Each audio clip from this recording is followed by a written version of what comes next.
Ready to rock? Dr. Kyle, welcome to the Your PT podcast. Thank you very much. Thank you very much for having me. It's an absolute honour. It's great to have you in the seat, and I am so excited about today's first episode of season 2. I'm very excited as well. Yeah, you're an interesting guest for us, Kyle, and I'll explain why. So, Your PT pod is purely to give personal trainers, some tangible kind of guidance from authentic people within our sector. Yep. You've got an amazing background from being a doctor. Yep. That's to right. transitioning into a personal trainer. Yes. And I think there's a lot that we can learn from your journey within the sector. Hopefully, yeah, because I like you said, I'm a bit of an anomaly that you don't see many, doctors and personal trainers. And as far as I know, I kind of am the only one, really, or was when I went and did my level 3. It is emerging now, particularly where I'm working at the moment. There are 1 or 2 other doctors who have their level 3. Yeah. I don't know if they've used it much or have worked commercially in gyms, but it is kind of becoming more popular that doctors are leaning more towards educating themselves more to provide better outcomes for patients, particularly 100%. In preventative care. There's so much crossover, and for many years as a sector we've always tried to bridge the gap with the NHS. Yeah. So I guess today we can explore from a doctor's perspective as well, is whether you actually see there being a time and a place where fitness and the NHS truly collaborate on a mass scale. Okay, I really hope that it will do. Yeah. My gut feeling tells me, because of the state of the NHS at the moment, and in the future, even maybe 10 years down the line, it still won't be a priority. Okay. And that sort of breaks my heart a little bit. Yeah. Because if there had been collaboration earlier, and still now things like early intervention to prevent disease, such like type 2 diabetes, is, obesity is now the second biggest cause of cancer in the UK. Yeah. And but then it's leaning more towards treatment with the NHS, and if you target it first, it's still sometimes I can't fathom why it hasn't been done sooner, or why in particular there's hostility. Well, I've got some thoughts and feelings on that subject, so we'll leave it till later, and we'll go into that topic quite a deep level, because I think it's such an important theme for public health. Yeah, I do. I agree. Going forward. So over to you, Cal. Just give us a little bit of an insight into your journey to becoming medically qualified and operating in the NHS. Okay. So it's quite a long story. From as far as I can go back, my mother was a nurse who worked in general practice. Yeah. So I was kind of exposed to medicine that way, and how things worked. And when I was very, very younger, and when it was allowed, I used to come off the school bus, because she was a single parent, and go into the GP's practice, and they put me in a room until she'd finished work and things. Yeah. And by the age of 6, they taught me how to take a manual blood pressure with the old mercury, so I can still take. So that was manual. 6. You were 6 when you were doing. I was 6 when I was able to do that. Yeah. Okay. So I'd have things like that, and my mother would have things around the house and a stethoscope and things like that. So it kind of developed, and I had a knowledge of what went on in hospital life, and my auntie was a nurse as well. So I kind of had that there. And then I remember going away on a weekend. I can't remember what it was for, but it was someone to send children for the weekend in the summer holidays away from their parents. And and at the end there was a treasure hunt around. It was somewhere in West Wales, like Abergavenny or something like that. It was a treasure hunt around the town, and then you had to find this pig, which they then made into a barbecue afterwards. But there was 2 doctors there, and they dissected the pig. Now, not a lot of children came forward to actually watch that. I can imagine. But I did. I was really interested in it. And one of them dissected the eye, and I still remember it from then when I was learning anatomy. It's like, this is the vitreous humour, and the heart, when they opened it up, this is the left ventricle, this is the left atrium. And I was just like, this is what I want to do. I think I was approaching maybe 15, 16 at the time. I didn't do well in my GCSEs. I had 1A, 1B, the rest C's. That was it. So I was told by a careers advisor, which I'll come on to again in a second, is that I would never get into any medical school. You know, I didn't have what it takes to be a doctor. It's just to give up that dream. It's definitely not going to happen. Okay. That spurred me on even more. Yeah. I literally went, you will not tell me that I will not do this. Yeah. So by some means or methods, and I thought, you know, even if I have to do a degree and then reapply, I am going to do this. Yeah. So I did stay in every single lunch hour of sixth form, and I got my A's. Amazing. And I got 3 offers to go to medical schools. And the third one was, we'll offer you a degree first, but then you stay and do medicine. Yeah. And then the only one that I got rejected from was Cardiff. And I'm really glad because I'm a Scottish graduate. So then I went to Scotland, and that, you know, opened up. It was amazing. I had the most amazing 5 years up there. And then I got to do some of my training in London. And then I sort of decided what I wanted to do, and then came back, and I've been in Swansea since, and that was in 2009. Brilliant. Yes. Okay. So the tenacity came out of you, it seems, when someone sort of put a barrier and an expectation. It was. You there ain't was getting there. Absolutely no way that it was the only thing that I wanted to do. They were like, yes, but what are your backup options? I said, there isn't any. There isn't any. Yeah. This is it. Yeah. And he went straight on and pursued And it. they were like, well, the school said, because my GCSEs didn't kind of align with that and what everybody else had, you know, A's and A stars and things, they were like, well, you're going to have to prove yourself then. Yeah.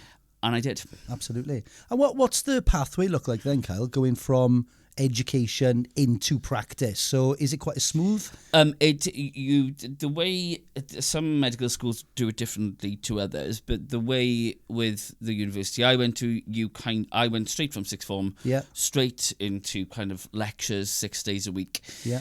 Of learning anatomy and physiology of all of first year, and then you're slowly integrated then to clinical practice as you go on. So half of your week will be on the ward learning, and then the other half will be sort of theory and learning and things at home, and then you'll have rotations. Okay. So you have to learn everything, literally, because with my anatomy teacher, she was just like, I remember asking her what was possibly going to come up in the exam, and she said anything from the hair on your head down to your toenail and everything in between. Everything's covered. Yeah. I was like, okay, at least that's narrowed down. And yeah.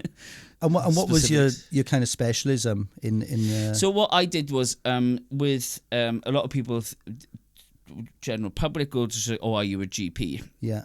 There is a reason I didn't go or haven't done my GP training yet.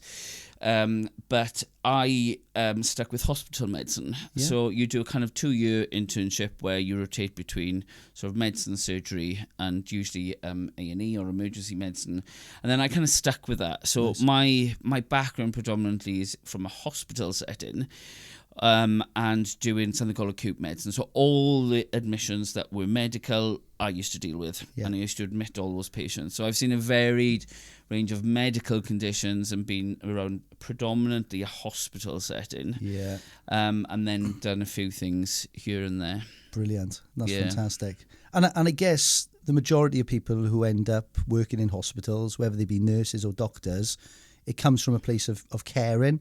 Yes. And there's so much transferable skills into personal training. Yes. And I was thinking of that this morning, actually, is that's when I had this, or the idea was presented to me. I didn't even come up with it for me to be a personal trainer, is that she said, you do have a lot of transferable skills of what you've done as a job into personal training. That's the career advisor, yeah? So basically what happened was I had a kind of like semi-midlife crisis in my mid-30s, so premature midlife crisis, before 40, and the way the NHS is at the moment is dangerous, and I mean that from a perspective of the treatment of patients and how waiting lists and things are, but we could go on that for a while, but I was just like, I fell out of love with my job. Yeah. Okay. Because it was a lot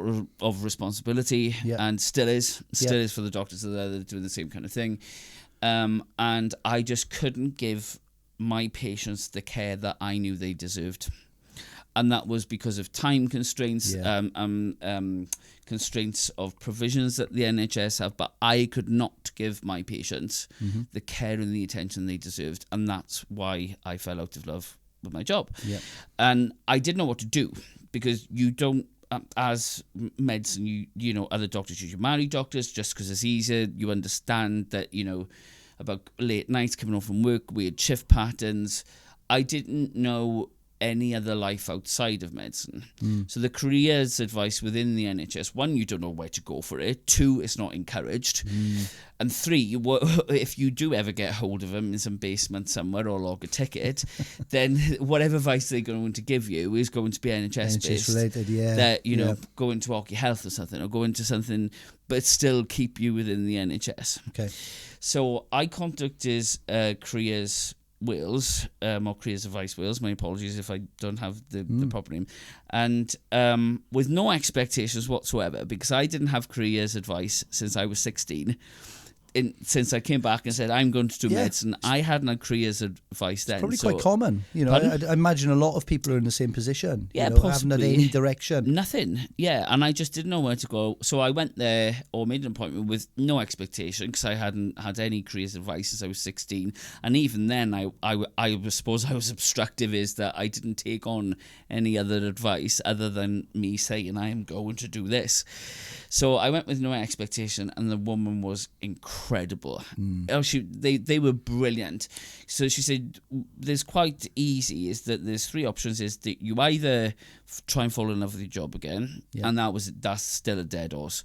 You know, vouchers are down on that. No, absolutely not. And she said, two, use your skills and side saddle it with a hobby of yours. Yeah. And three, do something completely different, like landscape gardening. Okay. And I'm no Alan Titchmarsh. I haven't even got a garden, actually. And if it was, I don't think it would be great. It's not a great start, is it? It wasn't, yeah. So that wasn't, I didn't really fancy that. So I said, I would, you know, like to combine the both if I can. And she said, well, what's your main hobby? And I was just like, well, the gym. Yeah. Well, she was like, go and be a personal trainer then. And I spoke to, like, my personal trainer. He was like, yeah, do it. He was like, this is a fantastic idea of combining that. And so I did. Went and did level 2, level 3, then started my first job. So I'm still quite a young PT. Yeah. I think I'm about a year and a half old as a PT. I've learned so much in that time, but I'm still developing the concept of what it means to be a PT and a doctor. Yeah, absolutely. 'Cause it's a unique blend, as we said earlier. And to be honest, Carl, it's not too dissimilar to my journey in the sector as well. Albeit I've always been involved in health and fitness. Yeah. I went down the operational route, so I was running health clubs. Yes. As we know, from the Glamorgan back in the day. Yeah, yeah. And that was not satisfying to me. No. Because I was away from the clients. I wasn't motivating, inspiring people to achieve lifelong results. So as a result, you make that leap into personal training. Yeah. And it seems like, you know, you've made exactly that same sort of transition at the point of being dissatisfied with your current circumstances. Yes, yeah. And I think a lot of from what I know of people I can think of offhand, is that there's a niche of PTs who have two jobs possibly initially, particularly as you're setting yourself up or getting used to being onboarded or enrolled into a gym, and then get your client base, etc. Is that you may need to do two. Yeah. But combining the two for me, I think is I'm still, like I said, I'm still developing it, but even the work that I have done with my clients now, I've loved it. Yeah, absolutely. No, it's fantastic. And aside from your career journey, you've also experienced personal training from a client perspective. Oh, yes. So let's look at that, Kyle. So from your personal experience, how important has a personal trainer been for you? Imperative. Like, I wouldn't. I'm still now. I fractured my scapula in August of 25. So it's taken a long time for that to heal, and it's been amazing how the basics have slipped. Or did slip. I'm still working on it. You know, is that I personally need a trainer or a coach. Yeah. Need that accountability. I need that accountability, and I need that guidance. Yeah.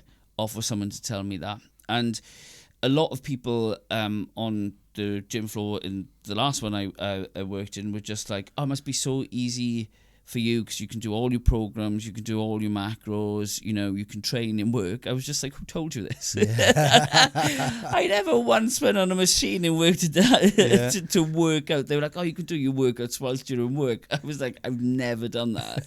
The only time I've gone on a machine is to show somebody how to use it. Perk of the job, isn't it? I don't know how people got that. Lots of people told me that. Yeah. Oh, you must love working out. I just enjoy wearing my shorts to work. I mean, that's the best part of it. Yeah. I was kind of known for that, actually, but that's a different story. But so what was the question? Yes, me being, I was, I think at my heaviest, 19.5 stone. Wow, okay. Yeah. So you've been on quite a journey. Yeah, that was because of my job. Yeah. I remember being on call sometimes, like you do a weekend, so basically you would see the night doctor and that would be about it. Is that you'd start at 9 on a Friday, you do 15, 16 hours, you'd go home, you'd come to bed, you'd come back in, and then that will go through until Monday evening, and then you'd stop and go back on to 9 to 5s. So at those times, I'd go to McDonald's and I'd order like a meal as if it was for two people, and I'd eat a lot because I hadn't had food to eat during the day. So detrimental, isn't it, to your lifestyle? And we, horrific. As a business, we do a lot of work with Phil Lorey. Who's an expert in kind of sleep and circadian rhythm, and just analysing that. Well, I've had him on for years, and that's secondary to my job, and I know that. Yeah, and I still my circadian, tried melatonin and whatever. Yeah, but like I said, getting back to the basics now is that my coach at the moment said, get the glasses that get rid of blue light, is it? Blue light, the blue light works. glasses. I mean, I do look like a bono when I put them on. It works, and you get used to it very quickly.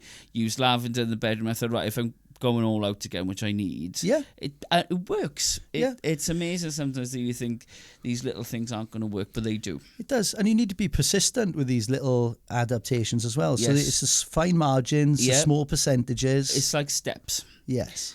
Not the band, the activity is that you do need to keep up with it and track them. And I've bought is it walking boards on the little treadmills? Oh right, yes, for the house. Is that what they call it? The walking pads. And every morning now I will get up and I will do at least 30 or 40 minutes on my walking pad, and I'll do steps and study. Yeah. So I'll put YouTube on. I'll put whatever I'm interested or learning, medical wise or PT wise at the moment, and I will do that for that duration. Yeah. And it's then done, because after a busy clinic, I'm may not be in the mood for doing or getting my steps, but at least then I've got them. Steps and study. I tell you what, it's brilliant. But steps and study every morning is that so it'd be easy to listen to music. Okay. But if I put it on the telly, at least it's not going at that fast pace. I'm going to come off the walking pad. But it keeps me interested, and And you're ticking two boxes. First thing, and it's that discipline sometimes, isn't it? Yeah. Of getting up. And even if you don't feel like doing it, you've got to tick that box. Yes. You've got to ground yourself for the day. And we were talking about data analysis, weren't we? We were. A few days ago. Yes. So I've been wearing the Whoop for the last couple of years. Right, yes. It does give you a kick. It does. To make sure that you hit those parameters on a daily basis. I think there's a lot of incentives through that now of getting steps, and that's where I start off with giving advice to patients when they ask, because we'll probably come on to this now, is the bridge of bridging the gap between exercise and GPs particularly, because that's where the patient or your new client is going to come from. Is steps are vital, and one study recently showed with type 2 diabetes, if you increased your steps by 500 steps more a day, it decreased your cardiovascular risk factor by 7%. That's massive. It's massive. And this is the importance of personal trainers. And I think fitness professionals have to meet halfway with what is relevant and what is going to drive change as well. Even if you took 3 very simple variables of BMI, steps per day, and heart rate variability, all very simple things that you can track. Yeah. And then you tangibly show how they improve with consistency over time. Yeah. There's already a data set there that can be really powerful. I think you'd have a massive data set there. And I don't, I was thinking about this after we had a short discussion about it, is that you wouldn't need many variables to show a, I don't know, a local health authority who are funding something, is that you could take something easily measurable, like a BMI, although it's there, it's a number, but it's easily measurable. And say that you had a patient for, or a group of patients for 6 months, and you could show that you decreased their BMI in all of them, no matter what they presented with, by 5 points. If you can show that consistently, and then you can put 1 or 2 other health parameters in if you wanted to. Absolutely. You could go really big on it, but I think just going on a few bits of weight loss being the biggest one is just by showing this is easily done in a group of patients that would help them massively. Absolutely. No, I totally agree. And we will dissect that a little bit more. I've come back to the pig analogy, haven't I? Well, that's where it all came from. So this whole story started with a pig in West Wales. I don't know if he had a name, but he's gone now. Yeah, not anymore. That's brilliant. So let's look at the transition then. So you're in a steady job as a doctor. You're based in the hospital. You're dissatisfied with your situation. What happens then, Kyle? So you've gone and pursued a qualification in personal training, and then you've entered the sector. And then I entered the sector. Yeah, I went straight in. How easy was it to find a job in health and fitness?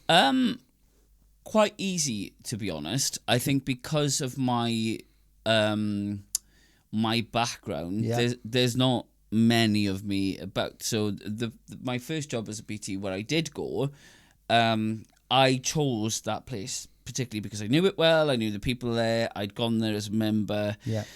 I'd been personal trained there. But that's where a cohort of people go that I knew that I probably would have been needed more. Brilliant. So there's almost like a warm audience that would be seeking your services. Yes. And I know the club very well. Well, yes. and reality. So like perception versus reality. The reality of operating as a PT within that gym environment. Just talk us through, like in layman's terms, the model that was there from a personal training perspective. All right. Okay. So basically, is that you know they pay a certain membership per month to go to this gym. Within the gym, then you pay for personal training on top of your membership, which is an extra cost, obviously. And then for you, the company that I was working for paid your indemnity, and then you get free gym membership and free membership at the club. But then you get they take a certain cut off the amount. So with the membership, first of all, with the members, there was the need for me to be there.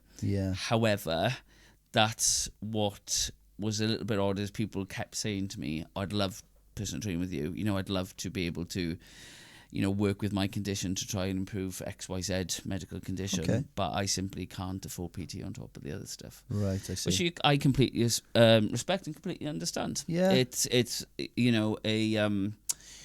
it's a personalised service, and that's what it should be. But I do also appreciate that it's a luxury for some people, or an additional. It is, and I think largely, if you look within the sector, if a membership base has 5% to 8% of members utilising PT services, that's pretty much it. That's pretty much the population that you're looking at. So there's also then 95% of members who aren't experiencing that provision. But we can help that audience in many other ways as well. Yes. By giving, as an example with that, is one day I sat down on two different mornings, and just took someone's blood pressure. Nice. That was it. As they were on their way out, I was like, do you want your blood pressure checked? Brilliant. I picked up on 2 emergencies that I sent to hospital from there. Yeah. And there was lots of other, there were basic stuff that I could do at the time. I said, look, this is really high. You know, it's not a one-off reading. they just come from exercise, but some of them weren't. But yes, is just doing basic things. And I think that's so undervalued sometimes. Like we encourage personal trainers to do gym floor activations, to run, a PT clinic, to give a nutrition talk, and a health screening assessment. Yeah. How powerful that can be. Yep. In developing a relationship, yes, but also intervening. Yes, if someone's got a problem.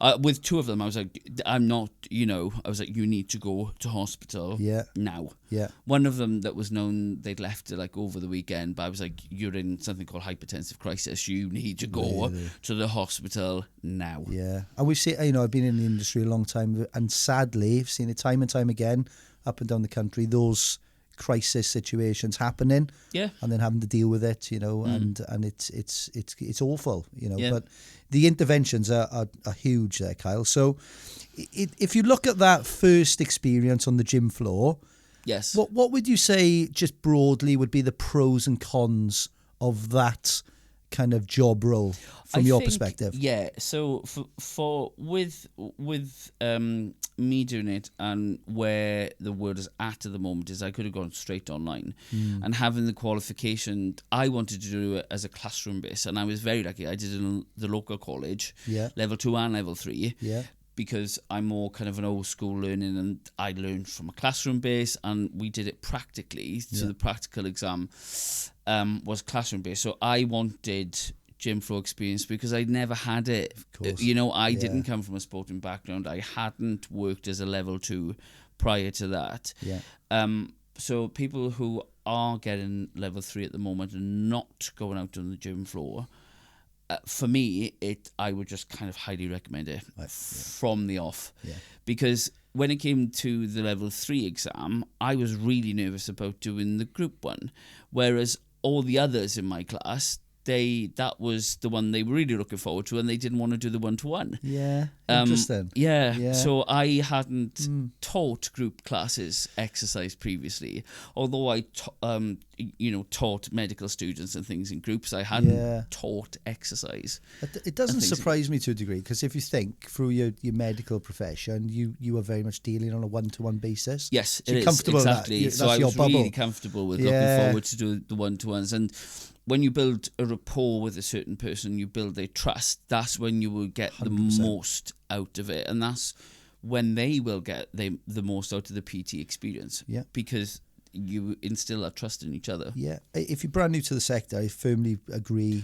I can't encourage it more, is to have, if you're a new PT to the sector, it is an invaluable experience that you'll get. On the gym floor, just talking to people and different types of people. Absolutely. Yeah. You've got to learn to, build that rapport, have good language, have good posture about you, coaching mechanisms. But even if you volunteer your time, in the early stages, just to get on the gym floor, get interacting and comfortable around people. Shadow someone. Yeah. Someone who's doing the classes, or can I, if you're doing the exercise, join in the class, but just to shadow.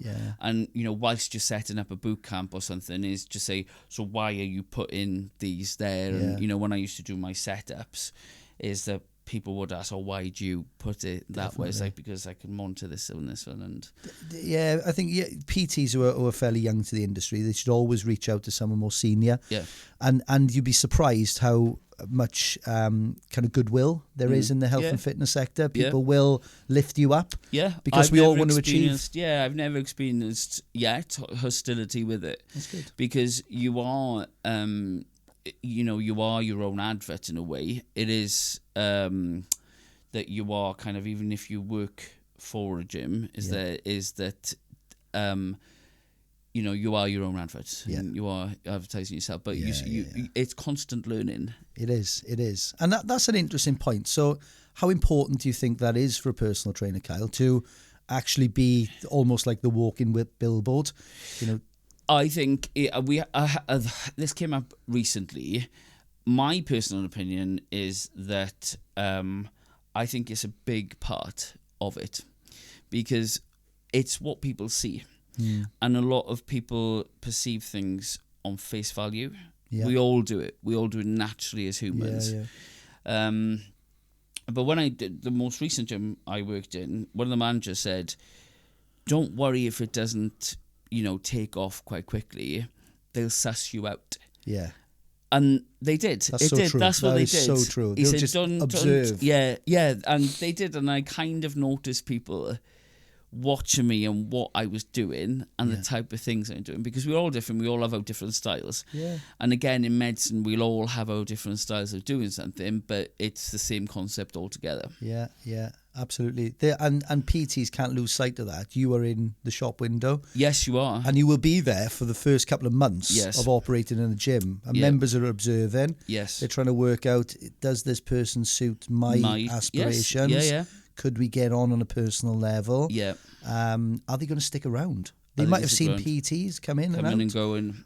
And there's another one that I've seen, with...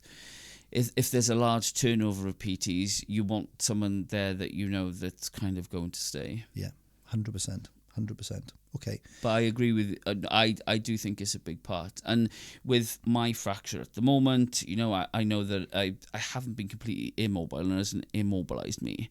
But I lost the desire to train because I couldn't train anything upper body because the fracture was so severe that and I didn't want to train one side and have this, hypertrophic unilateral, this massive overgrown, like Terminator. Yeah.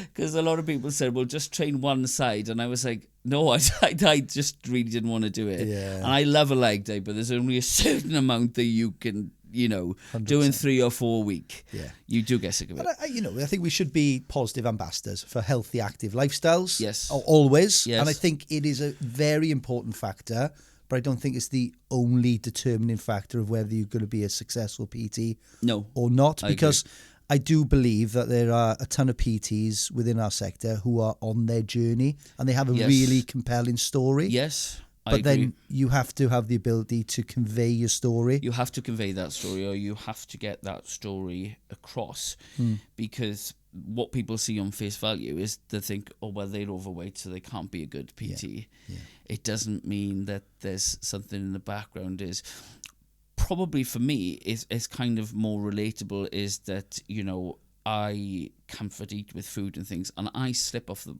wagon very quickly. Yeah. So I didn't have like some of your previous guests, the last stage on the series 1. I didn't have a background in sport. Yeah. I didn't have. I was always good at sport at school, or so I just naturally went into it. I didn't. Yeah. So I still have that really fat teenager ingrained in me. Just to eat and eat and eat and to reward yourself with food for whatever emotion you're experiencing. For me, if I was a client hearing that, I would feel so much relief. Really? That's because you're a human being. Yes. And you have struggles and you have adversity. Even this morning I'm coming on here, and I know the ones who are listening to this can't see me, but for the ones who can, I'm really conscious today of how I look and how I have been, because I've started again, and we really need to strip it back to basically, measurement of my macros and basically that and steps is what we're on at the moment. Yeah. And there's something so refreshing about that, Kyle, just to sort of strip things back sometimes and go, do you know what, I'm having a bad day. And it's been about a couple of months, to be honest. It's been what it has, is it? And it's not going to be like that. That's not my reality forever, ever. But I'm living with it currently. Yes. Because your clients are going to go through that as well. Yes, they are. So and it's recognising that, don't worry, just get back on to that, and be supportive to them and be like, I know exactly how this feels. Yeah, love it. Okay, so from an industry perspective, you then had a different role in health and fitness, operating in a slightly different model. Yes. From my understanding. More of was it self-employed, Kyle, or was it still employed? With my first job.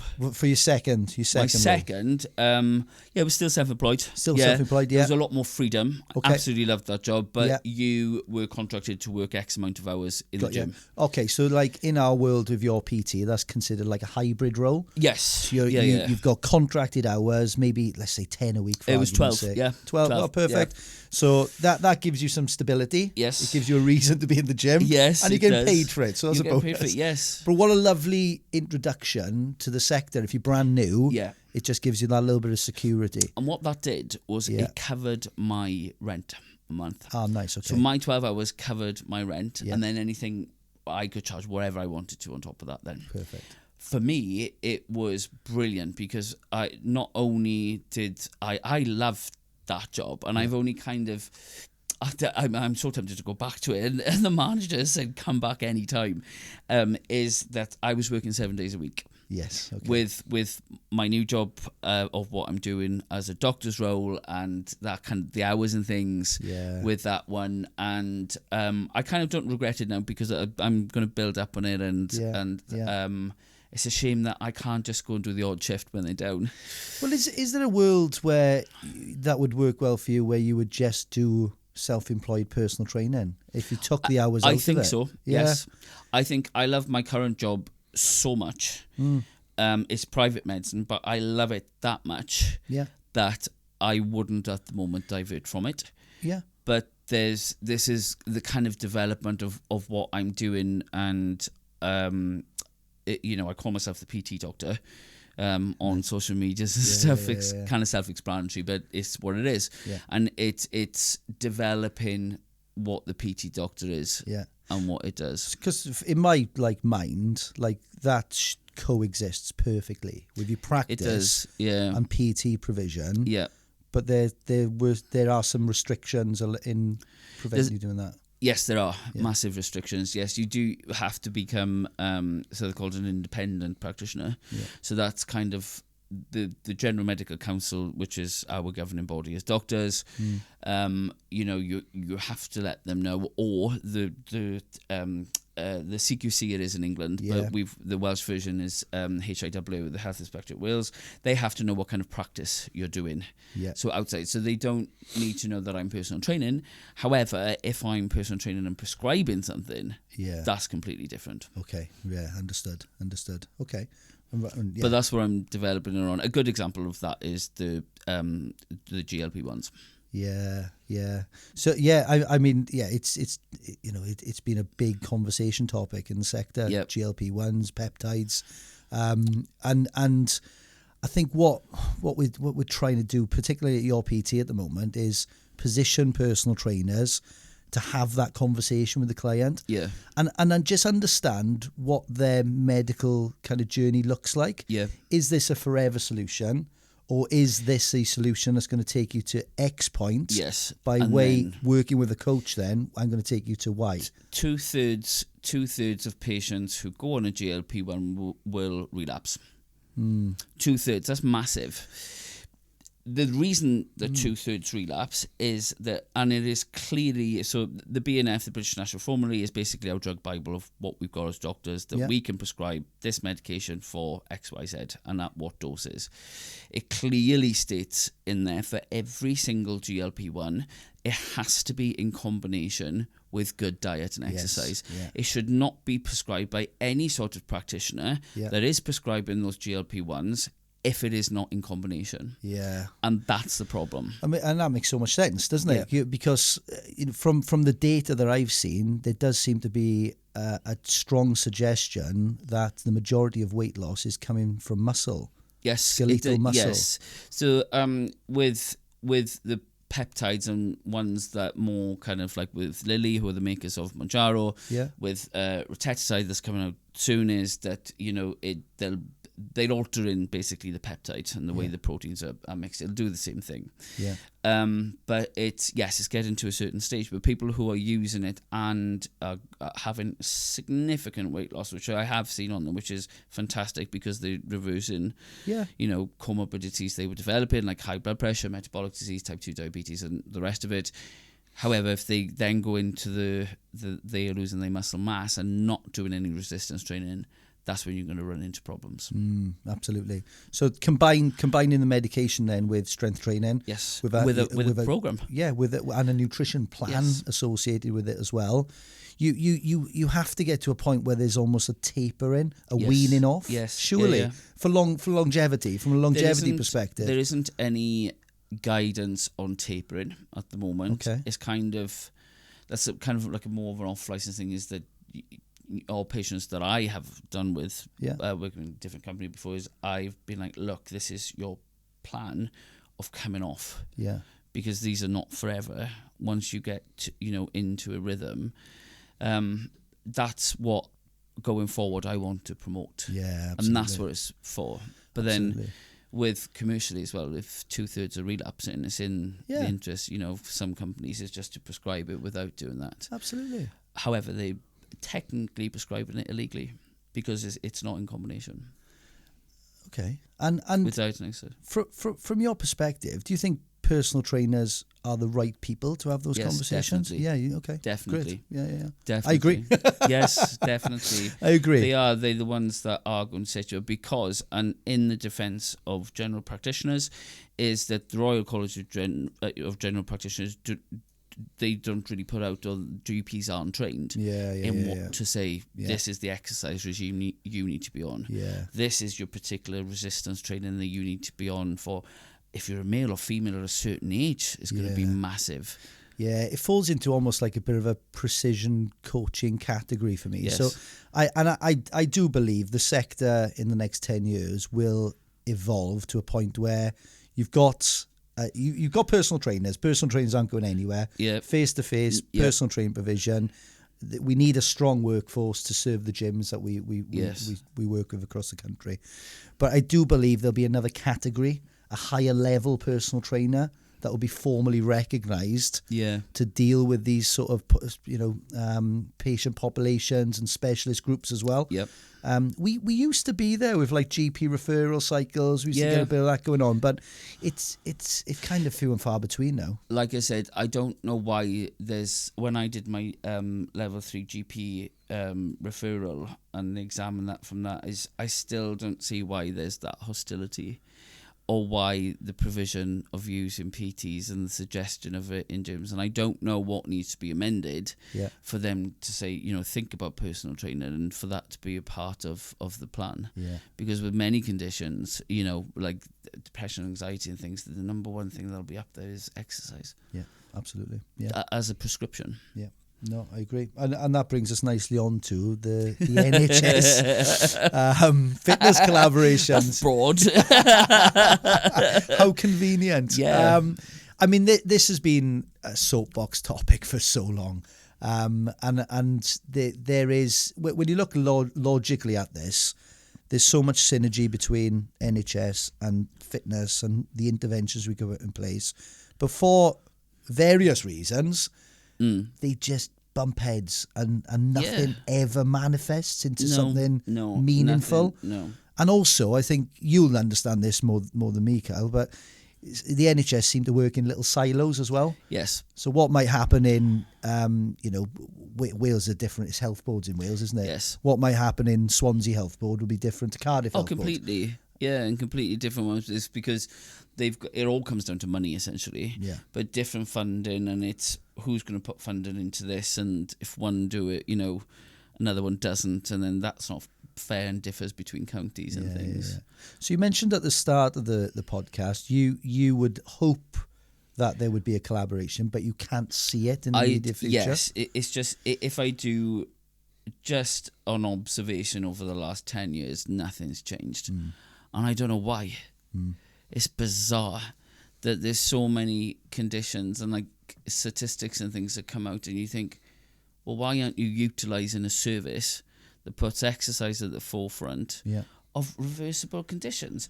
I think the amount of type 2 diabetes and things is going to rocket.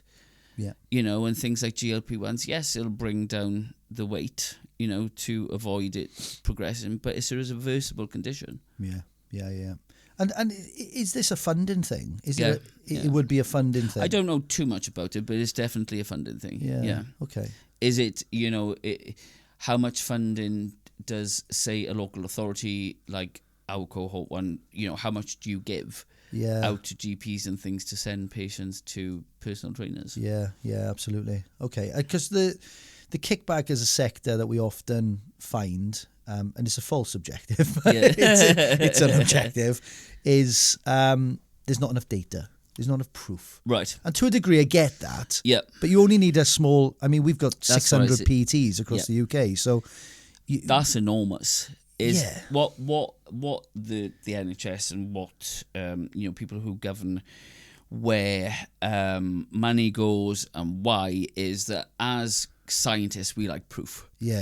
Black and white, that if you can prove something or disprove something, then you've got backing to show, okay, well actually this is going to be beneficial for us, and then that's what's put forward. That's exactly what happens with medication, is that if you can show a certain medication does XYZ, then there'll be funding for it. That like dementia medication and things, if you can show that in the population that's what is put forward and things. So I think, like I said, you've got such basic parameters that you could use, is to go forward and do. So if you have 600 PTs kind of across, and if you collect data from 10 of those clients over a 6-month period to show something easily measurable like BMI and blood pressure. And then, doing like my kind of stuff is I'm really pleased, like, personally, that things like you can do your own private blood testing and things now. Because what would be a good parameter to monitor if you wanted to monitor blood is HbA1c. So you'd have then showing, that you've massively decreased your risk of type 2 diabetes by doing exercise. But I think there's easier parameters that you just go and show them that. And I can see, and we as a company, we want to pursue that, and we want to support our governing bodies like UK Active to be able to go to government and lobby and have the data behind them to sort of say, actually, we've got proof this works. What do you think it is with PTs then that stop them from data collecting? Because with doctors, we have to have an annual appraisal, so we're appraised every year, and then every 5 years is our revalidation. So in that time, we would have done like an audit or a study that audits our practice and feedback and things. Like I had feedback from a patient yesterday. I put it in my folder. I keep it. I put it all in for my annual appraisal. So what I'm getting back, or if something occurred, right, how can I improve that? If you had bad client feedback, particularly if it's going like out online or anything, is that, do you reflect on that and things? Is that common that you know of? Yeah, good personal trainers collect data. So they always have their baseline measurements. That's your starting point. And we're going to journal this as you progress through your journey. We see that. That's common with well-versed personal trainers. I think sometimes it's the ease of storage of data. So personal trainers aren't so proficient at storing that and collating and looking at the bigger picture of how that would help a narrative. However, we have a solution. Right. We have a Is solution. It me? It's over to you, Kyle. You work it out. Is it me? I mean, we work with our personal trainers. We work with a CRM system, which is bespoke. We've built it ourselves. And we're rolling out version 2, which is going to be able to have the functionality of collating analytics, which again will feed the system then with tangible data on how clients are benefiting from PT provision.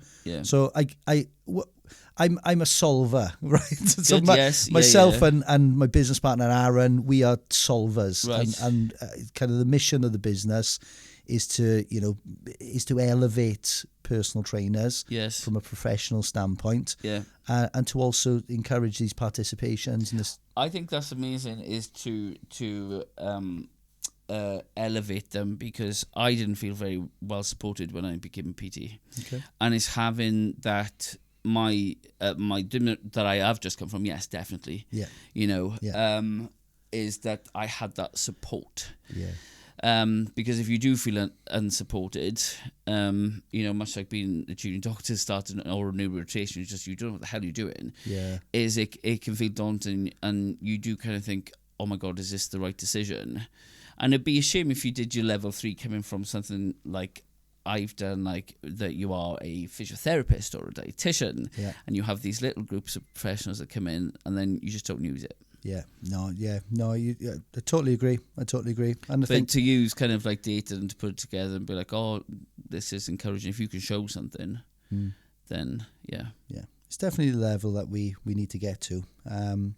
Okay, so we'll put a question mark on the collaboration between fitness and the NHS. But I do believe that it's getting that communication to them as well. So if you go with them with something, they're more likely to listen.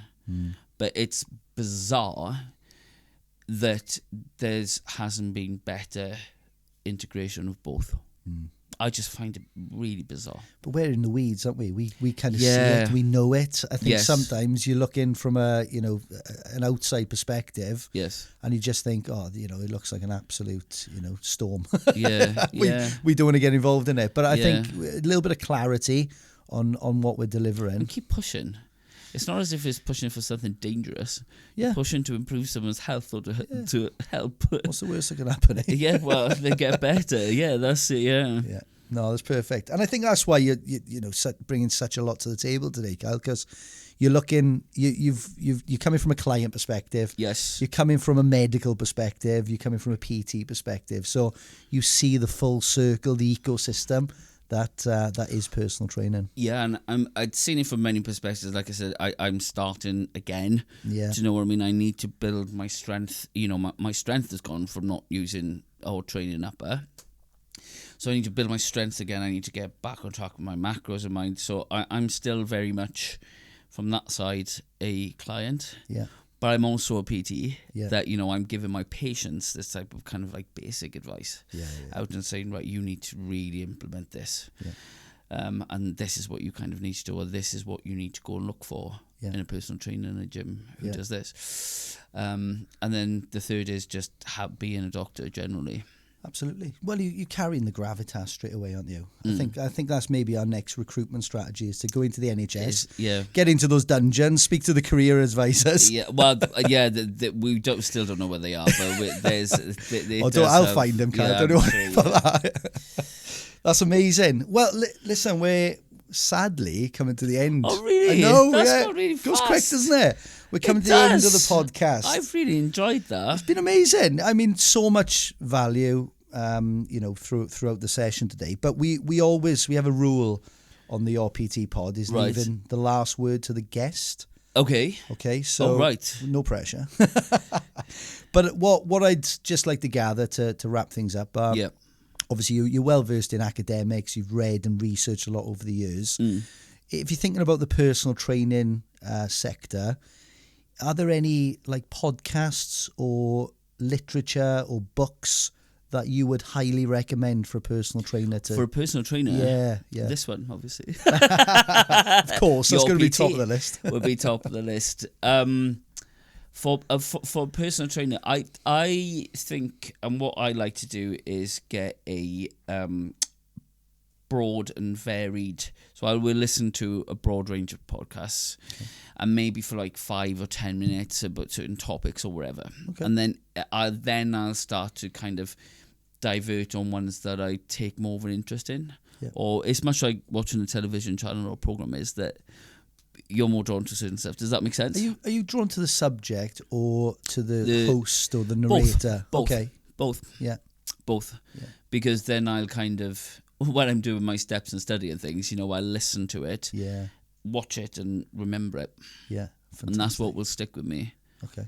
So just get around Spotify. Get around Spotify that I don't have. I'm more of an upper. YouTube. Yeah. Okay. Yeah. So YouTube Plus is one of the best investments you'll ever make with the no adverts and things, and listening to podcasts. Oh, they're a pain, eh? Yeah. Yes. the adverts. Yeah. So that's. But I listen to podcasts mainly that way. Yeah. And then I'll kind of remember it. But I do a mix. Yeah. But that, I think, personal for me is like I'll do a mix of medicine, I'll do a mix of learning pure medicine, then I'll do a mix of, learning techniques. And even the full body plan my coach has given me at the moment, it's kind of, I've looked those up, and then it's my thinking of like, why has he given that to me? And how would, if I had a patient or I call them patients all the time, but if I had a client who presented with, and then I'll make different scenarios in my head, and if I had them present that to me, what would be my plan and how could I justify what I've done with my workout. That's a nice strategy. That's a really nice strategy, and anyone can adopt that because everyone's on their phones. Everyone's got access to YouTube, and it's algorithm based, isn't it? Yeah, YouTube, it is algorithm based. So the more you pick up on stuff like that, the algorithm will pick up on the type of things that you like to watch, or like looking. So it'll give you kind of like suggestions. But I like to branch out on. I'll think, and I'll sit down and think, what would a typical client, one, have as an underlying condition, and two, present with. Yeah, okay. Nice. And how would I be able to help from that one? That's amazing. So I listen to psychology ones as well with, people who, 1 in 4 people have anxiety and depression.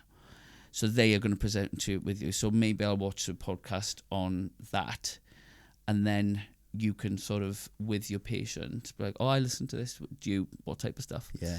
So you have that connection instantly, but also that understanding then of what they condition. Anxiety is a massive one, particularly going to the gym, and people get hyper anxious and go. So that's a really, really big one, is to understand it and listen to what people go on and say, how they feel, and you think, gosh, are you really that anxious coming into the gym? Yeah.